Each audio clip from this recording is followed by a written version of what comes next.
नमस्कार दोस्तों, मेरा नाम है योगेश। बायोलॉजी विद योगेश में आपका स्वागत है। जैसा कि हम पहले ब्लड वाले चैप्टर को कंप्लीट कर चुके हैं, तो हम एनसीईआरटी के अकॉर्डिंग चलेंगे। एनसीईआरटी में जैसा कि ब्लड के बाद जो टॉपिक दिया हुआ है वो है ब्लड ग्रुप सिस्टम। तो चलिए आज हम ब्लड ग्रुप सिस्टम के बारे में समझेंगे।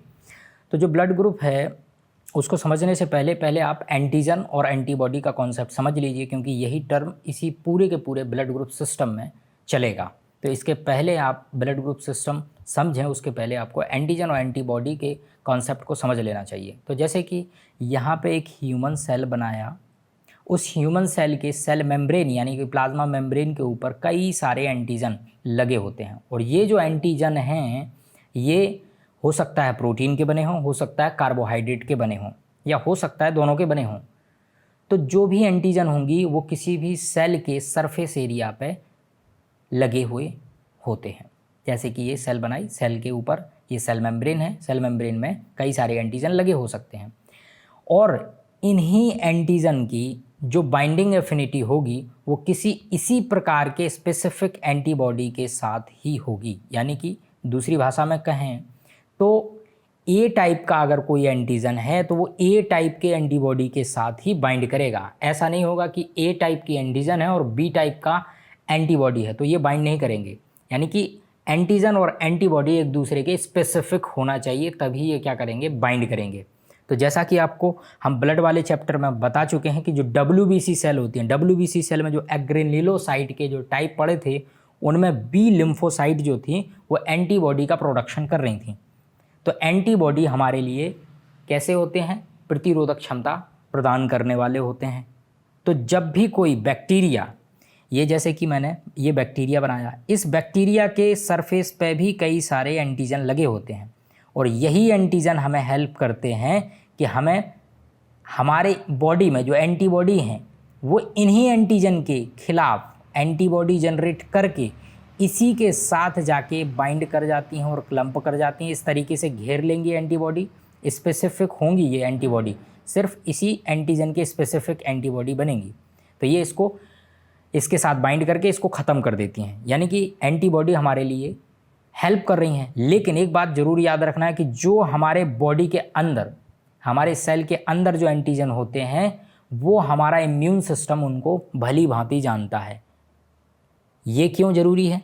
क्योंकि अगर ऐसा नहीं होगा तो हमारे ही बॉडी की जो सेल हैं उनके ऊपर जो एंटीजन हैं उनके खिलाफ हमारा ही इम्यून सिस्टम उनके साथ लड़ना शुरू कर देगा। यानी कि हमारे ही अंदर की एंटीजन के साथ हमारे ही अंदर की एंटीबॉडी उनसे बाइंड करके उनको ख़त्म करना शुरू कर देंगे।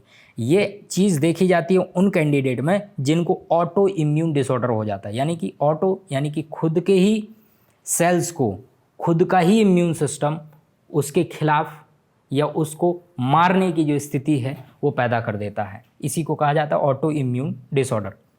तो चलिए वहाँ नहीं जाते हैं। यहाँ हमने आपको बताया कि जो भी एंटीजन होगा, तो अब हम ब्लड के या ब्लड सिस्टम के रिगार्डिंग ये सारी चीज़ें जो एंटीजन और एंटीबॉडी है उनको बताते हैं। ये शॉर्ट में AG यानी एंटीजन, AB यानी एंटीबॉडी। तो जैसा कि यहाँ ब्लड वेसल मैंने बना दिया, ये एक ब्लड वेसल बनी हुई है। ब्लड वेसल में क्या था कल पढ़ चुके हैं। ये लिक्विड पोर्शन जो है वो प्लाज्मा है और RBC जो है ये है RBC सेल। और RBC सेल के सरफेस एरिया पे यानी प्लाज्मा मेम्ब्रेन में ये एंटीजन लगा हुआ है। ये कोई स्पेसिफिक एंटीजन लगा हुआ है। और ये देखो जो ये प्लाज्मा है, इस प्लाज्मा वाले भाग में घुला हुआ, डिज़ोल्व हुआ एंटीबॉडी हमें देखने को मिलेगा। तो एंटीजन मिला कहाँ पे, RBC के सरफेस पे, सेल के प्लाज्मा मेम्ब्रेन पे। और जो एंटीबॉडी मिला वो कहाँ मिला, घुला हुआ प्लाज्मा यानी लिक्विड वाले पोर्शन में घुला हुआ मिलेगा एंटीबॉडी। ठीक है। अब लैंडस्टीनर नामक एक साइंटिस्ट थे, उन्होंने ही सबसे पहले ABO ब्लड ग्रुप के बारे में बताया और ABO ब्लड ग्रुप की डिस्कवरी करी। तो ABO ब्लड ग्रुप में आपको ये समझना है कि A blood group, B blood group और AB ब्लड ग्रुप और O ब्लड ग्रुप को हम पढ़ते हैं ABO ब्लड ग्रुप के अंतर्गत। ठीक है। तो चलिए, जो लैंडस्टीनर थे उन्होंने अपना एक रूल दिया कि if antigen is present in RBC surface, its corresponding antibody must be absent। मतलब क्या हुआ, ये कहना चाह रहे हैं कि अगर किसी RBC के सरफेस पे कोई एंटीजन है तो उसी के सेम स्पेसिफिक एंटीबॉडी नहीं होना चाहिए। होना चाहिए अगर, तो वो उसी के सेम एंटीबॉडी नहीं होना चाहिए। अगर एंटीजन ए है तो ए एंटीबॉडी नहीं होना चाहिए, तो कौन सा होना चाहिए? उसका अपोजिट होना चाहिए। यानी ए एंटीजन है तो एंटीबॉडी उसके स्पेसिफिक नहीं होनी चाहिए। बात समझ रहे हैं? तो जैसा कि यहाँ चार्ट बना हुआ उससे ज़्यादा बेटर आपको समझ में आएगा। तो जैसे कि किसी इंसान का, देखो जिस किसी इंसान का जो ब्लड ग्रुप नेम होता है उसके एंटीजन के रिगार्डिंग उसका नाम रखा जाता है, या उसमें जो एंटीजन प्रेजेंट होती है उसी के अकॉर्डिंग ही उसका ब्लड ग्रुप डिसाइड कर दिया जाता है। जैसे कि मान लीजिए ये किसी इंसान का ब्लड ग्रुप ए है, तो किसी इंसान का ब्लड ग्रुप ए है तो उसके आरबीसी के सरफेस पे जो एंटीजन होगी वो ऑब्वियस सी बात है ए एंटीजन होगी। हमने अभी बताया कि अगर किसी इंसान का जो ब्लड ग्रुप है वो उसके ऊपर जो उसके आरबीसी के ऊपर जो एंटीजन होता है उसी के रिगार्डिंग उसको ब्लड ग्रुप डिसाइड कर दिया जाता है। तो ए ब्लड ग्रुप है तो उसके आरबीसी के सरफेस पे ए एंटीजन मौजूद होगा, और जब ए एंटीजन मौजूद होगा तो उसी के सेम एंटीबॉडी अब्सेंट होगा। यानी कि ए एंटीजन है तो ए एंटीबॉडी तो कतई नहीं होगा। क्यों नहीं होगा? जैसे कि यहाँ आप देख रहे हैं, ये मान लो ये ए ब्लड ग्रुप वाले की कोई आरबीसी है, उसके ऊपर ए एंटीजन मौजूद है। तो जब ए एंटीजन मौजूद है तो उसके करस्पॉन्डिंग ए एंटीबॉडी नहीं होना चाहिए। क्यों नहीं होना चाहिए? क्योंकि अगर ए एंटीजन है और ए ही एंटीबॉडी इसके ब्लड में होता तो वो क्या कर जाता? इसी के साथ बाइंड कर जाता और क्लम्प कर देता और क्लॉटिंग यानी कि जमाव पैदा कर देता, उसकी डेथ हो जाती। इसीलिए जब भी कभी कोई भी एंटीजन अगर मौजूद है तो उसके अपोजिट वाला एंटीबॉडी उसमें मौजूद होगा। तो जैसे कि ए ब्लड ग्रुप वाले में ए एंटीजन है तो उसके करस्पॉन्डिंग ए एंटीबॉडी ना होते हुए उसमें कौन सी एंटीबॉडी होनी चाहिए या कौन सी एंटीबॉडी होगी? वो है बी एंटीबॉडी। तो जैसा कि ये देखो ये बना हुआ, ये है ए ब्लड ग्रुप की आरबीसी है, उसके आरबीसी के सरफेस पर ए एंटीजन लगा हुआ है और इसी के साथ में इसके प्लाज्मा वाले पोर्शन में बी एंटीबॉडी मौजूद है। तो इस बी एंटीबॉडी का इस ए एंटीजन के साथ कोई इंटरेक्शन नहीं होगा क्योंकि ये स्पेसिफिक नहीं है, ये बी है और ये ए है। उसी तरीके से अगर हम ब्लड ग्रुप बी वाले को देखें तो बी ब्लड ग्रुप है तो उसके आरबीसी के सरफेस पे क्या होगा? बी एंटीजन होगा और उसके प्लाज्मा में क्या घुला होगा? ए एंटीबॉडी घुला होगा। वो बी एंटीबॉडी नहीं होगा। जैसा कि यहाँ देखिए ये है बी ब्लड ग्रुप वाले की आरबीसी और यह है ब्लड ग्रुप वाले की आरबीसी, उसके ऊपर ये लगा हुआ सरफेस पे बी एंटीजन और बी एंटीजन के साथ इसके प्लाज्मा में घुला हुआ है इसके अपोजिट ए एंटीबॉडी, ना कि बी एंटीबॉडी। ठीक है। उसी तरीके से अगर जब हम ए बी ब्लड ग्रुप वाले इंसान को देखें तो ये देखिए ए बी ब्लड ग्रुप यानी कि ए एंटीजन भी है और बी एंटीजन भी है, दोनों एंटीजन प्रेजेंट होंगे। लेकिन इसके अपोजिट अगर हम देखें तो ए एंटीबॉडी होना चाहिए या फिर बी एंटीबॉडी। लेकिन अगर ए और बी एंटीबॉडी दोनों अगर इसमें आ जाती तो ये क्लम्प कर जाता है। इसीलिए यहाँ पे कोई भी एंटीबॉडी प्रेजेंट नहीं होती है। किस वाले में? ए बी ब्लड ग्रुप वाले में। जैसे कि यहाँ देखो डायग्राम बना हुआ है, ये ए बी ब्लड ग्रुप वाले की आरबीसी है, उसके सरफेस पे ए एंटीजन है, बी एंटीजन है, लेकिन यहाँ पे कोई एंटीबॉडी नहीं होगी। क्यों नहीं होगी? क्योंकि अगर ए एंटीबॉडी होती तो वो ए एंटीजन के साथ बाइंड कर जाती, वो क्लम्प करा देती और जमा कर देती। अगर बी एंटीबॉडी होती तो वो बी के साथ बाइंड कर जाती। इसीलिए कोई भी antibody A B blood group वाले में नहीं मिलती। उसी प्रकार से जब हम ओ ब्लड ग्रुप को देखते हैं तो इसको इस तरीके से समझिए, ओ ब्लड ग्रुप कुछ नहीं है, मतलब जीरो से समझिए, ये जीरो समझिए। जीरो का मतलब क्या हुआ? कोई भी एंटीजन प्रेजेंट नहीं है। ओ ब्लड ग्रुप यानी जीरो से समझिए, इसमें कोई भी एंटीजन प्रेजेंट नहीं है। और जब कोई भी एंटीजन प्रेजेंट नहीं होगी तो उसके अपोजिट ए एंटीबॉडी भी हो सकती है, बी एंटीबॉडी भी होगी। क्यों होगी? क्योंकि यहाँ पे कोई भी एंटीजन नहीं है तो कोई दिक्कत नहीं है। ए किसके साथ बाइंड करेगा? किसी के साथ नहीं। बी किसके साथ बाइंड करेगा? किसी के साथ नहीं। तो यहाँ देखिए ये ओ ब्लड ग्रुप वाले का डायग्राम है, इसकी आरबीसी है, इस आरबीसी पर कोई भी एंटीजन नहीं लगा हुआ है, नो एंटीजन, लेकिन एंटीबॉडी इसमें दोनों हैं, ए एंटीबॉडी और बी एंटीबॉडी। तो ये सारा का सारा जो सिस्टम है इसी को कहा जाता है ABO ब्लड ग्रुप सिस्टम।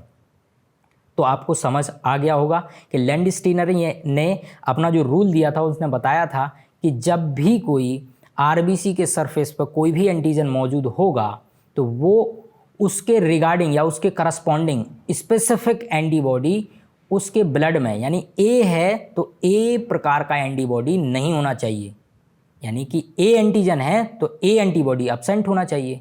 यानी सही कह रहा है, अगर A एंटीजन है तो B एंटीबॉडी चल जाएगा, B एंटीजन है तो A एंटीबॉडी चल जाएगा, लेकिन B एंटीजन है और B एंटीबॉडी नहीं चलेगा। क्यों नहीं चलेगा? क्योंकि ये इसके साथ जाके क्या कर सकता है, बाइंड कर सकता है।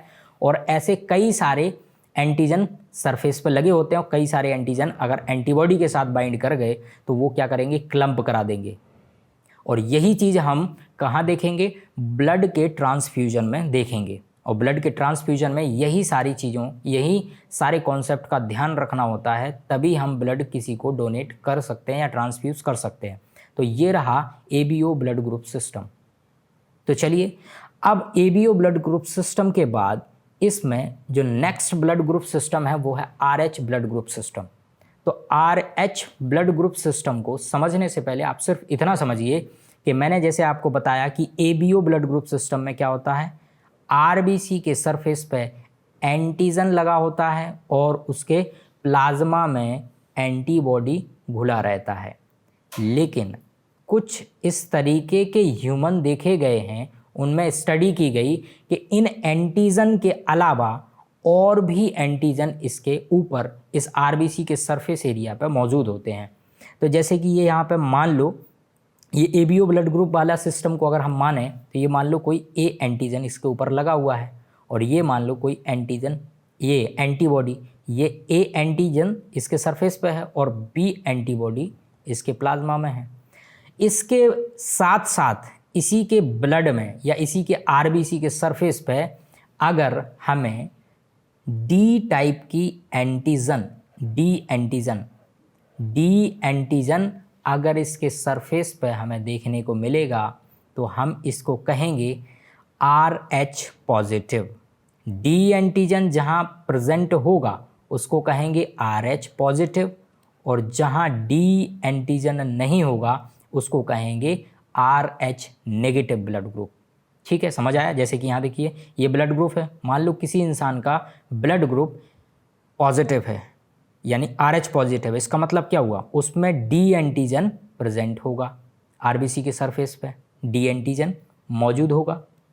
ठीक है, लेकिन यहाँ पे D एंटीजन के करस्पॉन्डिंग कोई भी एंटीबॉडी प्रेजेंट नहीं होगा। ठीक है, और इसी के साथ हमने कहा RH नेगेटिव, सिंपल है, D एंटीजन नहीं होगा तो RH नेगेटिव। ये देखिए RH नेगेटिव तो कोई भी D एंटीजन नहीं है, यानी कि D एंटीजन एब्सेंट है। और इसी के साथ एक बात और याद रखना है कि इसमें D एंटीजन नहीं होने के बावजूद भी यहाँ पे कोई एंटीबॉडी प्रेजेंट नहीं होता। यानी ओवरऑल आपको ये याद रखना है कि RH ब्लड ग्रुप में कोई भी एंटीबॉडी नहीं पाई जाती। ठीक है, ये आपको याद रखना पड़ेगा। तो जब भी अगर किसी इंसान में D एंटीजन लगी हुई है तो इसका मतलब वो RH पॉजिटिव है, और जिसमें D एंटीजन नहीं है वो क्या है, RH नेगेटिव है। तो जैसे कि मान लो किसी का ब्लड ग्रुप, जैसे मान लो मैंने किसी का ब्लड ग्रुप बताया कि A पॉजिटिव ब्लड ग्रुप है। A पॉजिटिव ब्लड ग्रुप का उसका मतलब क्या हुआ, A जो है वो है ABO ब्लड ग्रुप, यानी कि इसके RBC के सरफेस पर A एंटीजन मौजूद होगा और क्या होगा, साथ में B एंटीबॉडी मौजूद होगा। हमने साथ में कहा प्लस, यानी पॉजिटिव RH के रिगार्डिंग है, यानी कि उसके पॉजिटिव है, यानी कि प्रेजेंट है कौन, D एंटीजन। तो इस पॉजिटिव का मतलब है उसमें D एंटीजन प्रेजेंट है, साथ साथ A एंटीजन तो है ही और D एंटीजन भी क्या है उसके सरफेस पर मौजूद है, लेकिन इस D एंटीजन के करस्पॉन्डिंग कोई भी एंटीबॉडी नहीं मिलेगी। ठीक है, और वही अगर हम दूसरा एग्जाम्पल बताएं तो ये हो गया RH पॉजिटिव वाले का एग्जाम्पल।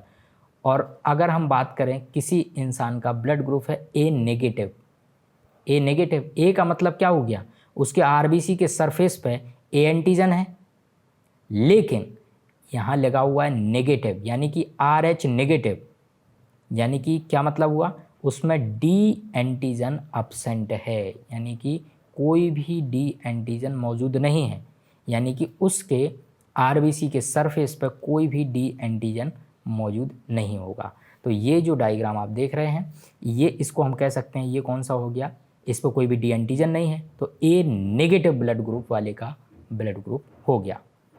आई होप आपको RH ब्लड ग्रुप भी अच्छे से समझ आ गया होगा और ABO ब्लड ग्रुप भी अच्छे से समझ आ गया होगा।